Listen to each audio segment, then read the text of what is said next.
আজকে কি রান্না করেছো গো? কই দেখি দেখি। হ্যাঁ চলো চলো দেখিয়ে দিচ্ছি আজকে হ্যাঁ, কি দেখাও। রান্না করলাম। প্রথমে দেখাচ্ছি এখানে সাদা ভাত, গরম গরম ধোয়া ওঠা। আচ্ছা হয়েছে তোমার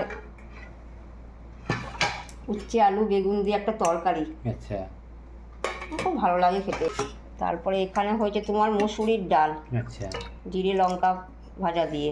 আচ্ছা দেখো আকর্ষণীয় একটা জিনিস, আচ্ছা। এখানে হয়েছে পাবদা মাছের ঝাল সর্ষে পোস্ত দিয়ে, আচ্ছা ধনে পাতা কাঁচা লঙ্কা চিড়ে এটা হয়েছে। জিভে জল আসছে। তোমার একটু স্যালাড আছে হুম আচ্ছা এটা। আচ্ছা আর এটা হচ্ছে একটা আচার।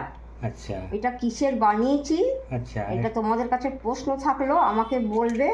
এটা দর্শকদের কাছে একটা প্রশ্ন। হ্যাঁ কমেন্টে আমাকে জানাবে হুম হুম এটা কিসের আচার। আমি আচ্ছা বানিয়েছি কিন্তু এটা। আচ্ছা, দর্শকদের কাছে তাহলে একটা প্রশ্ন থাকলো। হ্যাঁ টাটা। আচ্ছা ঠিক।